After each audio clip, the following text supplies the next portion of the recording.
guys, welcome back to another video. Right now we're gonna go to AutoZone because we got a call from a customer saying that one of his work vans is not starting at all. He stopped it at the gas station. He tried to crank it and it's not cranking at all. He said it's just clicking. I told him, I was like, have you checked your batteries? He said the battery is new. And I was like, have you checked the connections of the battery? He said yes, it's new. He installed the battery correctly. So like, okay, let me go to AutoZone. We're gonna get the starter, have it in hand just in case it is a part. I'm gonna go all the way out there, check it out. Either way, I'll check it out, confirm it's a starter, and go ahead and put it on. So let's go to AutoZone and see what we can do. Let's check it out. So I checked it and it ends up being the battery. The battery needs to be replaced. The starter is perfectly good. I checked the alternator, make sure it was working good, so it's a bad battery. All right, guys, so as y'all can see, that van was, the issue was the battery.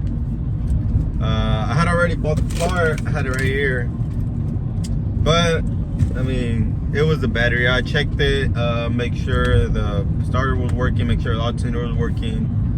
And ends up being a battery. That battery is old. So I told the guy, like, I recommend you changing the battery. Because the starter, I mean, I don't think it's a starter. It started right up. Whenever I jumped, I put my jumper in, started right away. And I checked the voltage for the alternator. Our alternator is charging good, 14.7. So I told him to get a battery. So just go ahead and go to the next shop. Let's check it out. So we have another car. Customer wants us to change this bearing that's inside the hub. I'll show you right now what it looks like. It's inside the rotor, so I'm gonna show you right now. This is what I'm talking about. The bearing goes inside the rotor, so it's already inside the rotor. So the customer is best if he just gets the new rotor and the bearing. So this is the reason we're changing it out. It wants to fall off, so let's go ahead and get to it. The ligaments off.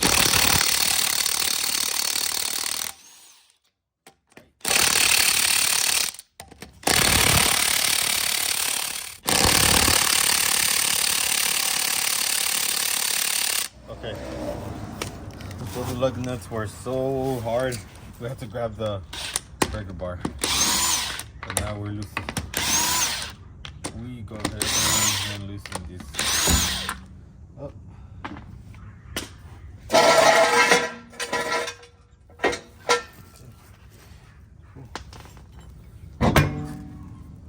Let's get a better look over here.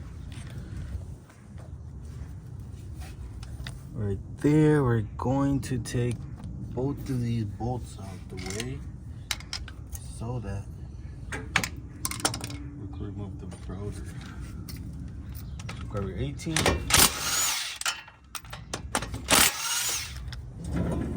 I hear that? It's no good at all. Thing wants to fall out. Let's remove this pin. Okay.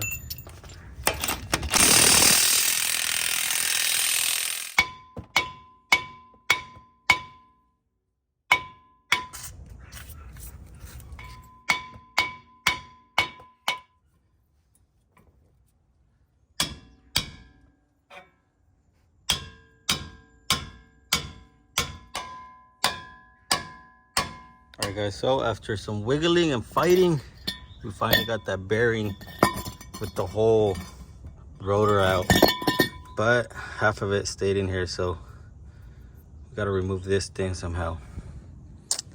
I think we're just gonna safely tap it or see what we can do right now. All right guys, so with a pry bar, I'm gonna just pry it out the way. Shit. Looks like the race got stuck in here. All right, so I had to cut right here a little bit with a grinder so we could get this race out the way. I believe if I hit it right there, it should break off. So let's go ahead and do that.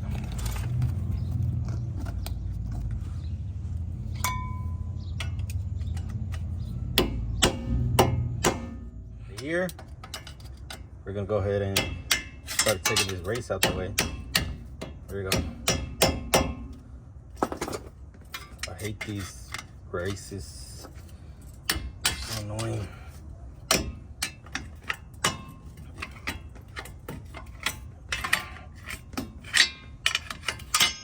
you go. This air off the way. Go ahead and clean this up. Now we can put that new bearing in. Alright guys, so go ahead and clean this area up. Make sure everything's clean. I'll just put a little bit of grease so slide in.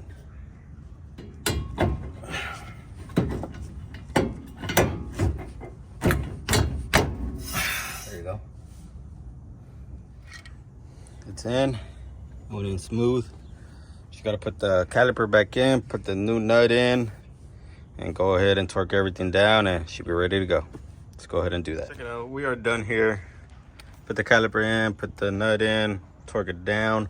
New rotor's in. Caliper is bolted up. So let's go ahead and put the wheel back on and back on the road. Check it out. We are done here. We're finished. New rotor, new bearing, everything's in, caliper's in. This was the bearing slash rotor replacement, so this is how you do it.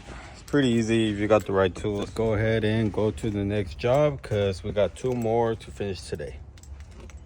All right guys, check it out. So right now we're on the way to another job. Customer wants us to put a complete suspension on a 2007 Dodge Ram 1500. So we're on the way. We're actually on the way over there, and let's go ahead and knock it out. And we got one last one after that. So we're on the way right now. All right guys, check it out. We are here. This is the truck we're gonna change the suspension in. We got the upper controls, we got the lower ball joints, outer tie rod and inner tie rod. So let's go ahead and knock it out. Same process as the previous controls we did. We're gonna take right here this nut, that nut, and we can take the whole knuckle out the way, and let's get to it. Check it out. So we got the knuckle off, got the caliper off. We're taking the ball joint off right now, and we're about to take the control arm for the upper out the way. So you already know how to do this. Give some taps right there and come out. So we got the ball joint out. We're gonna go remove this real quick. So let's go ahead and remove it. All right, so let's go ahead and take the upper control arm out the way. So we can put the ball joint in, and this is control arm. We're gonna do the tie rod at last. Ooh. Now we're gonna go ahead and install that lower ball joint in. All right, so we got the new ball joint. Remember, what I like to do is I like to remove this boot out the way, so that whenever we install it, it's just me, I like to remove this out the way. I feel like it's the best. So this one has like a little metal clip that goes around, so you just gotta remove this.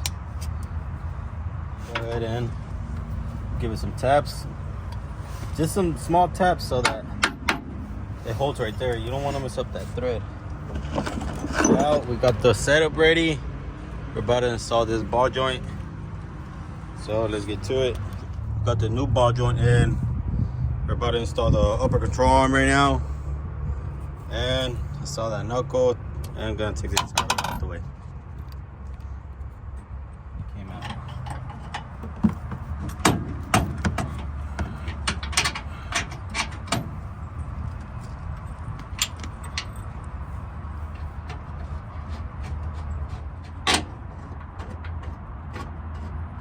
Alright, got that in. Next we're gonna go ahead and install that knuckle.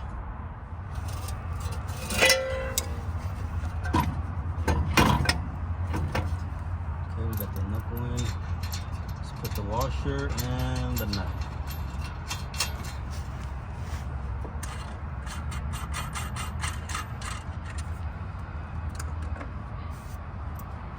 Okay.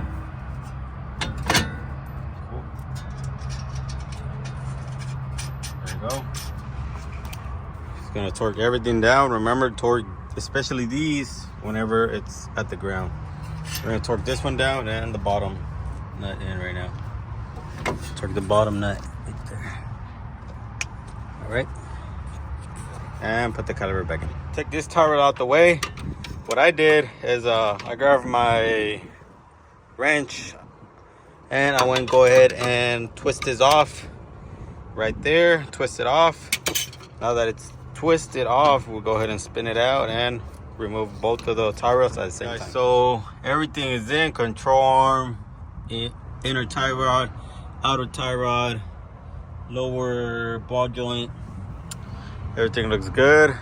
Let's go ahead and knock the passenger side and let's get to it, guys. So what I like to do, so every single ball joint, every tie rod that has a nipple that I install, I like to go ahead and grease everything up. Give it 5 pumps. I like to give it 5 pumps so everything could be greased up and ready to go. Give it 6 pumps. That's good. I already greased the tie rod in. We just gotta grease the ball joint. Alright guys, check it out. Now we're on the passenger side. We disconnected the tie rod already. Let's go ahead and take that ball joint out. And let's go ahead and take that control arm out the way. And guys, check it out. We are done here. Just gotta tighten this thing up.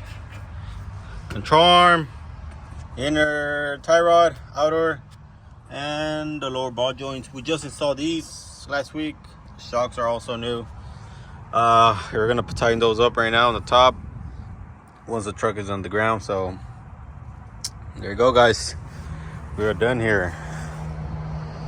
So let's go to the next job.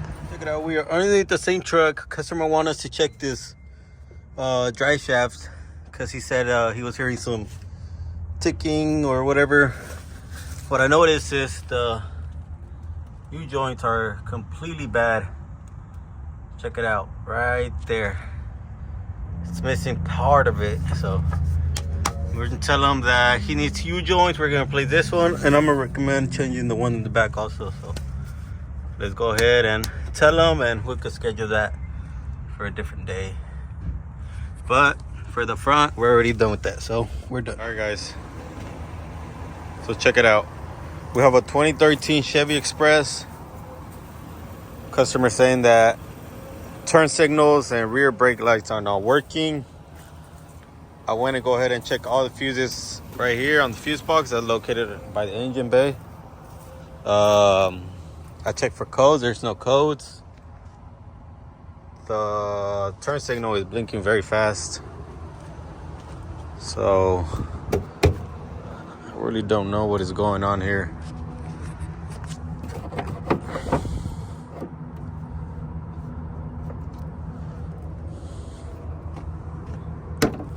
I'm gonna check the rear, see maybe any wires are shorting out or see what's going on.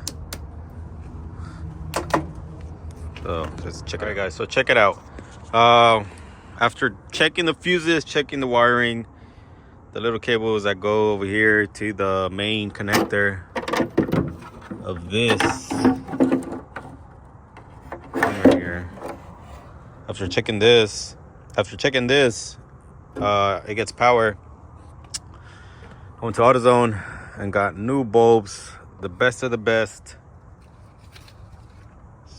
And guess what? It started working again. I don't know what kind of bulbs these are, but I mean, I don't know. So just go ahead and put this side and let's go home. Check it out, guys. We got signals. So everything's good. Let's go home.